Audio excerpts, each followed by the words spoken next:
Now we have a definition. We finally can tell exactly what is to think. To think is mostly about using and producing mental models. It's mostly about using simplifications and simplifying. You can tell on different modes. It's a good definition. It's a good definition. I want to be sure you're with me. Let's make a little exercise, 2 exercises. I will propose 2 short sentences, unfinished, and I will ask you to finish the sentence. And I'll do twice, and then we're going to see the difference. Sentence number 1. An example of a car is, you can tell Mercedes, Fiat, Renault, Volvo, what you want. Not too difficult. Second sentence. The car is an example of, what comes in your mind? Probably the first idea is public transportation. It's an example of a way to move. No problem. But think twice. Go on thinking. The car is an example of, I don't know, a big problem for the future. Or it's an example of the genius of human mind. Or the car is an example of something I like to draw. Or it's an example of a word of 3 letters. You see the difference. It's the heart of the brain. With sentence number 1, an example of a car is not a big deal. Volvo, Ferrari, Rolls-Royce. Okay, this is deduction. The starting point is the idea you have in your mind, what is a car? And you go down to the world and you can answer, and not a big deal, not a big deal.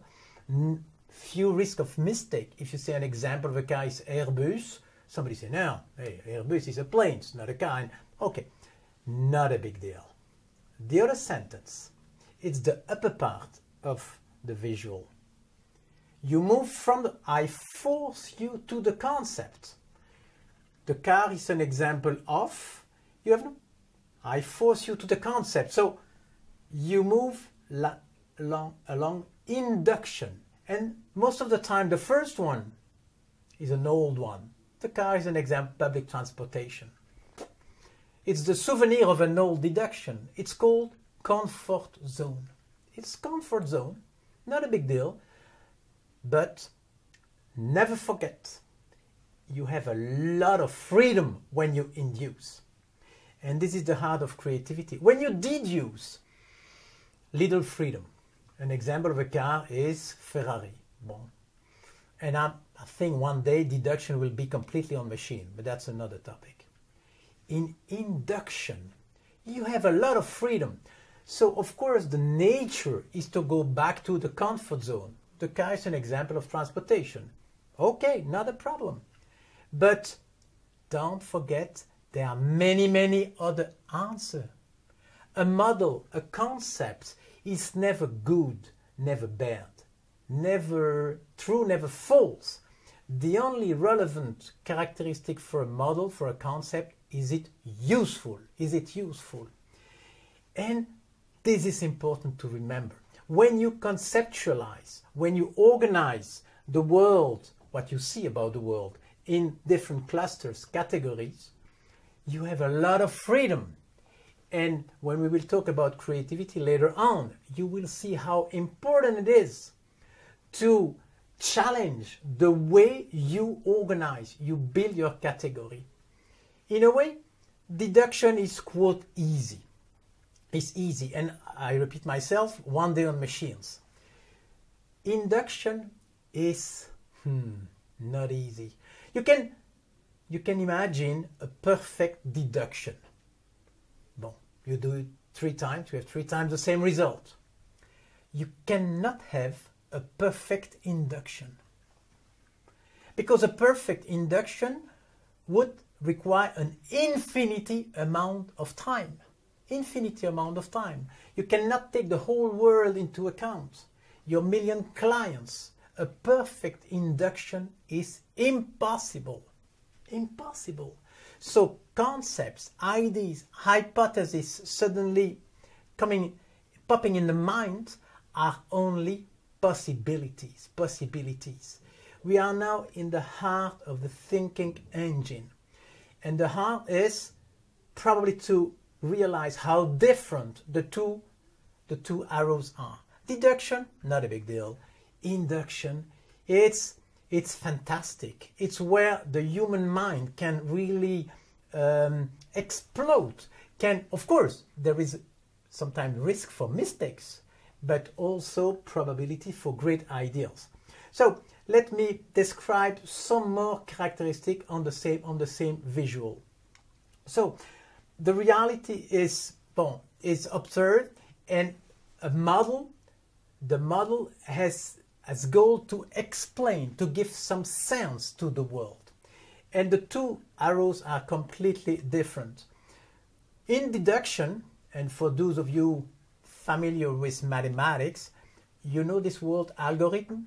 What's an algorithm? It's a kind of logic, pure deduction that moves from the idea to the world. It's beautiful and you have better algorithms than others. Well, but one day for machine. In the induction mode, you don't have algorithm. What do you have? Heuristics. Heuristics, it's interesting. It's like, it comes from the Greek eureka, I have found. Heuristics is a way to find, but you don't have this strong logic of an algorithm. It's just a way to find. For example, imagine you lost your keys somewhere. How do you find your keys back? There is no algorithm. You have a heuristic, your way. So yesterday I was there. No, I was with. Oh no. So this kind of attitude. This is heuristics.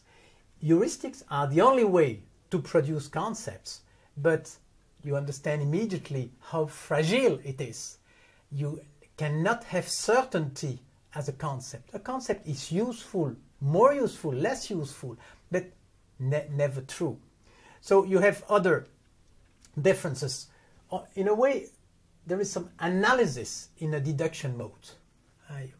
And of course, in the induction, we're talking much more about synthesis. You bring what's in front of you, poof, and you produce something. Another difference is in the deduction process, you have a lot of numbers. That's interesting because in the induction process, you don't have any numbers. And sometimes people within companies are a bit puzzled with that. Sometimes they are excellent with numbers, accounting, process, stocks, and sometimes they're a bit lost when you don't have numbers. Bon, but that's a fact. You remember Bacon, you have to obey the forces of thinking to be a good thinker. It's a fact, you need concept. Now, probably with the two last elements on this visual so far, you see the difference. When you think, you use a model or you build a model. And I repeat what I said 10 minutes ago, to think is mostly about using and producing mental models.